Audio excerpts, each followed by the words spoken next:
Can we have some round of applause for him?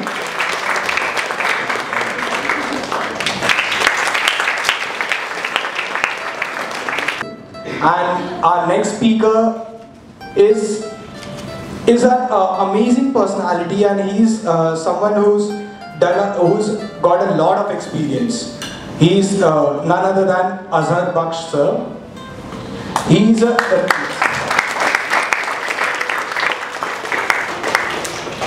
He is a renowned Urdu writer and is a retired member of Nehru Yuva Kendra Sangathan, Mumbai. He is well-known for Nikhar and Tofa, which is a part of his 10 books that he has been published.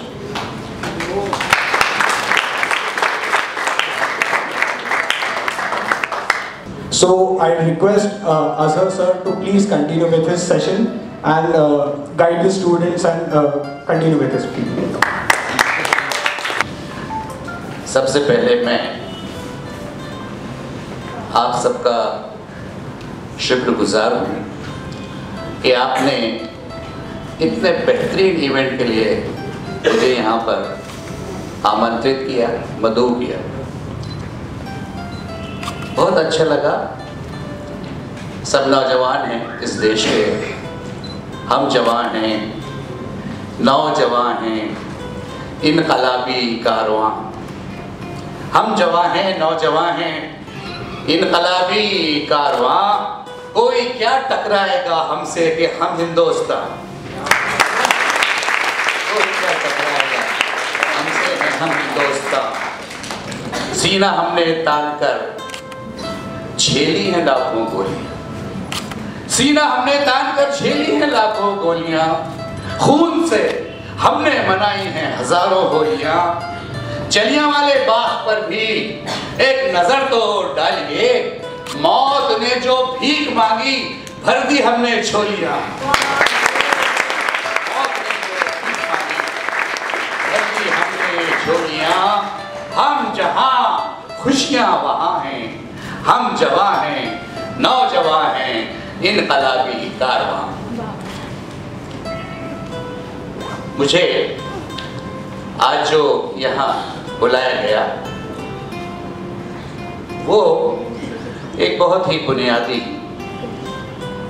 और ज़रूरी subject है मेरा, जो आप सबके बहुत काम आया। और जैसा कि आपको पता है, उर्दू तलफ़्फ़ुज़ या उर्दू के उच्चारण। अब एक बुनियादी सवाल जो मैं आपसे कर रहा हूँ वो ये है कि इंसान में और जानवर में क्या फ़र्क है? बताइए, इंसान में और जानवर में क्या फ़र्क है? इंसान, यस, करेक्ट। इंसान बोल सकता है, जानवर बोल नहीं सकते। अब एक बात मैं आपको और बताऊं कि आपकी पर्सनैलिटी क्या है, आपका व्यक्तित्व क्या है, या उसको उर्दू में कहते हैं शख्सियत। आपकी शख्सियत क्या है? आपकी पर्सनैलिटी, शख्सियत या व्यक्तित्व। इसकी एक मिसाल मैं आपको दे रहा हूं। सुकरात का नाम तो सभी ने सुना। He was a great philosopher, बड़े दार्शनिक थे सुकरात। एक व्यक्ति बहुत अच्छे कपड़ों में, शानदार आलीशान कपड़ों में, जैसे मैं मान लो आलीशान कपड़े पहने, सुकरात के पास आया और खड़ा हुआ। तो सुकरात ने उसको ऊपर से नीचे तक देखा और कहा कि अब आप कुछ बोले ताकि पता चल सके कि आपका व्यक्तित्व कैसा है, आपकी पर्सनालिटी कैसी है। मतलब सुकरात क्या मैसेज देना चाहता है कि आपका जो व्यक्तित्व है, आपकी जो पर्सनालिटी है, वो आपके बोलने में छुपी है। ये मैसेज उन्होंने दिया। आपको याद होगा कि स्वामी विवेकानंद जब विश्व धर्म सभा में शिकागो गए तो इंडिया को रिप्रेजेंट करने, तो लोग उनको फकीर समझ रहे थे। भारत का फकीर आया है, भारत का कोई भिखारी आया है, एक शॉल लपेटे हुआ, और जो ऐसा उनकी वेशभूषा है आप जानते हैं, स्वामी विवेकानंद की। लेकिन स्वामी विवेकानंद अमेरिका में संत या महान आदमी या स्वामी विवेकानंद या ग्रेट पर्सनैलिटी किस वक्त बने, जब उन्होंने बोलना शुरू किया। जब उन्होंने बोलना शुरू किया तब समझ में आया कि स्वामी विवेकानंद क्या है। बात समझने की कोशिश की। अब बोलने में सबसे जरूरी जो चीज है वो है शुद्ध उच्चारण या तलफ़ुज़। चाहे कोई भी भाषा हो, चाहे हिंदी हो, चाहे उर्दू हो, इंग्लिश हो, जो भी। जैसे एक लफ्ज है जिंदगी, हम लोग आमतौर से जिंदगी बोल देते हैं, ध्यान नहीं रखते, जिंदगी बोल देते हैं, उसको जिंदगी बोले। गम लफ्ज है, उसको हम गम बोल देते हैं। अब गम का मतलब होता है गोद, है कि नहीं? तो गम ना बोले, उसको गम बोले। एक लफ्ज है उर्दू का, ये ऐसे शब्द हैं जो आप और हम रोज इस्तेमाल करते हैं, हर दिन। कोई ना कोई एक दिन में एक बार खुशी तो बोल ही देता है, जिंदगी अच्छी है, ये है वगैरह। तो इन शब्दों का ध्यान रखिए। यही आज का मेरा सब्जेक्ट है कि हम जब बोलें तो बोलते वक्त इसका ध्यान रखें, हमारे उच्चारण से। इस पर एक मैंने किताब लिखी है, निखार। इसमें लिखा हुआ है कि सही उर्दू तलफ़ुज़ से व्यक्तित्व का विकास। और इसका मकसद यही है कि हिंदी वाले जो बच्चे हैं या हिंदी के जो विद्वान हैं, उनको ये किताब मदद कर सके। देखिए, अब आप जैसा बच्चे, इसमें हिंदू मुस्लिम का कोई सवाल नहीं। इसमें मुस्लिम बच्चे भी होंगे, हिंदू बच्चे भी होंगे, हर कास्ट के बच्चे होंगे। ये जरूरी नहीं है कि अगर बच्चा मुस्लिम है तो उसकी उर्दू अच्छी हो।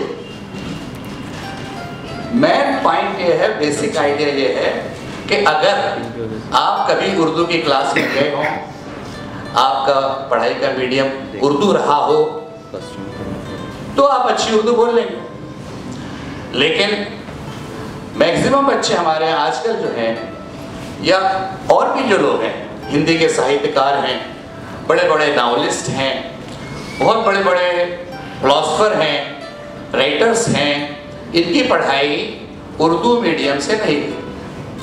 अब उनकी पढ़ाई उर्दू मीडियम से नहीं हुई, लेकिन जब वो बोल रहे हैं तो उर्दू बोल रहे हैं, हिंदी बोलते बोलते उर्दू बोल रहे हैं। और उर्दू के शब्दों का सही प्रोनाउंसिएशन, सही उच्चारण उन्हें करना पड़ेगा।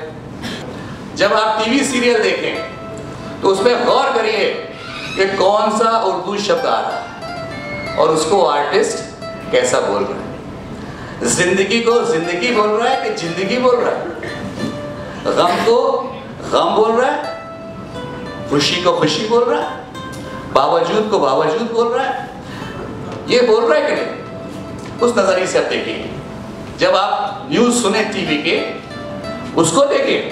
बड़ी खुशी की बात है कि हमारे जो हिंदी न्यूज चैनल्स हैं हिंदी के, उनके बोलते बोलते जब उर्दू शब्द आते हैं तो उनको उनका वो उच्चारण या उनका तलफ़ुज़ वो सही करते हैं, एकदम करेक्ट करते हैं। जिंदगी को जिंदगी, एक्सेप्ट द 2 or 3 persons। सिर्फ 2 लोग ऐसे अपवाद हैं चैनल्स में, उनको आप पकड़ लेंगे ध्यान से, कि उनका अंदाज़े बयां जो होगा वो उर्दू का है, लेकिन जब वो बोलते हैं तो उर्दू के शब्दों का उच्चारण वो जिंदगी नहीं बोल पाते, जिंदगी बोलते हैं। तो ये हम आपको दिखाते हैं बेहतरीन एक न्यूज़, ताज़ा खबर। तो ऐसा नहीं बोलते, आइए हम आपको दिखाते हैं ताजा खबर। अब जो ताजा खबर वो बोलते हैं तो उनकी पर्सनैलिटी डाउन हो जाती है। अच्छा एक बात और कि जो जानकार लोग हैं उनके कानों में गलत उच्चारण या गलत तलफ़ुज़ ऐसे जाते हैं जैसे किसी ने कान में गरम करके तेल डाल दिया। बड़ी तकलीफ। हिंदी का कोई कवि है, उसके सामने हम विश्वास को विश्वास बोलते हैं, स्वतंत्रता को स्वतंत्रता बोलते हैं, आज़ादी को आज़ादी बोलते हैं। तो कैसा लगे? तो जस्ट फील इट, इसको महसूस करिए कि ये एक बहुत बड़ी कला है बोलना, और बोलने में उच्चारण दूसरी बड़ी कला है। अब देखिए कि मैंने बात जो शुरू की थी वो यहाँ से शुरू की थी कि जो निखार मैंने लिखा है इस किताब को, वो उनके लिए लिखा है जो कभी भी उर्दू की क्लासों में नहीं गए, जिनकी पढ़ाई उर्दू मीडियम से नहीं हुई, लेकिन वो बोलचाल में, हिंदी बोलचाल में उर्दू शब्दों का उपयोग करते हैं। उनके लिए भाई देखिए, ये हमारे देश का एक निज़ाम, हमारे देश में ये एक बात परंपरा है कि जब हम बोलते हैं तो दोनों भाषा मिला के। लेकिन अभी ये बताएं आप कि जो आप ही हैं बच्चे, या मान लीजिए जो बड़े लेखक हैं, बड़े साहित्यकार हैं, इनकी पढ़ाई उर्दू मीडियम से नहीं हुई, तो इसमें इनका क्या दोष, इनकी क्या गलती है? अगर इन्होंने, अब हमारे यहाँ मुस्लिम बच्चे हैं, मेरे बच्चे खुद, मेरे सभी बच्चे इंग्लिश मीडियम से पढ़े, किसी का इंग्लिश मीडियम, किसी का हिंदी मीडियम, इंग्लिश और हिंदी मीडियम चलते सारे, वो नहीं गए उर्दू स्कूलों में। अब उन बच्चों की क्या गलती है कि उनको बचपन में उर्दू पढ़ने नहीं मिली, लेकिन अब जब वो बोलते हैं, समाज में जब आते हैं, टीवी चैनल पे जाते हैं, ऐसे आर्टिस्ट जाते हैं, कोई बड़ा एंकर बन के जाते हैं, न्यूज रीडर बन जाते हैं, तो उनको उर्दू के सही उच्चारण चाहिए। तो अब वो कहां से लाएंगे? इसके लिए किताब लिखी मैंने, निखार, कि मैंने अभी एक YouTube पर प्रोग्राम शुरू किया है, उसका नाम दिया है उर्दू उच्चारण ऑब्लिक तलफ़ुज़, उर्दू के तलफ़ुज़।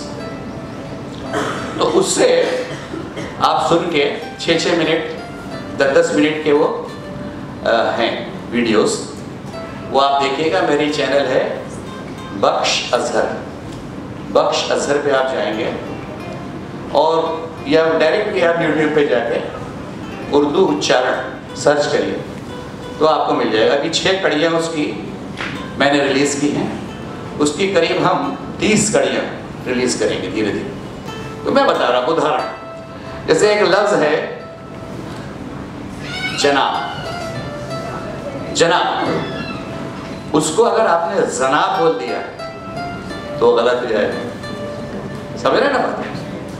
सीधा सा लफ्ज़ है जनाब। एक जगह हम बैठे हुए थे, हमारे उस्ताद थे वहाँ पे, एक कवि महोदय आए और उन्होंने कहा कि और जनाब बैठे, और जनाब बैठे, तो उन्होंने जवाब दिया उस्ताद ने, जी हाँ जी हाँ। अब सही सत्य है जी हाँ, लेकिन उनको तंज करने, उन पर व्यंग करने के लिए उस्ताद ने कहा जी हाँ जी। तो ऐसा आपका मजाक बन सकता है। लफ्ज़ है जनाब, आपने बोल दिया जनाब, तो सामने वाला कहेगा जी हाँ जी, ये हो। अब एक लफ्ज़ है मुरब्बा, हम लोग रात दिन खाते हैं मुरब्बा। अब एक साहब मुरब्बे की दुकान पे गए और कहा, क्यों जनाब आपकी दुकान पे आम का मुरब्बा मिलेगा, मुरब्बा मिलेगा। अब दुकानदार उर्दू जानता था, उसने कहा मिलेगा पर इतना गाढ़ा नहीं मिलेगा जितना आप माने, इतना गाढ़ा नहीं है, सिंपल लफ्ज़ है मुरब्बा। अब उन्होंने बना दिया मुरब्बा। ये बातों का ध्यान रखना पड़ता है। अरे ये कुछ किताबें हैं, ये 1857 की गौरव गाथा है। ये मैंने लिखा था 2007 में और ये किताब बहुत काम की है। इसको आप लोग पढ़िएगा। मैंने दे रहा हूँ, इसका कोई चार्ज नहीं है, फ्री ऑफ कॉस्ट। एक तोहफा मेरे तरफ से गिफ्ट है आपके, ये आप रख लें, जिसको आप देना चाहें दे सकते। ये किताब इनको दिया मैंने, इसमें खाली है।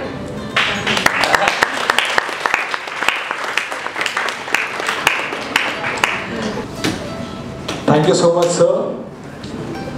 सर हम सबका दिल तो जीत ही लिया है, तो I request miss Nidhi to felicitate sir with a memento.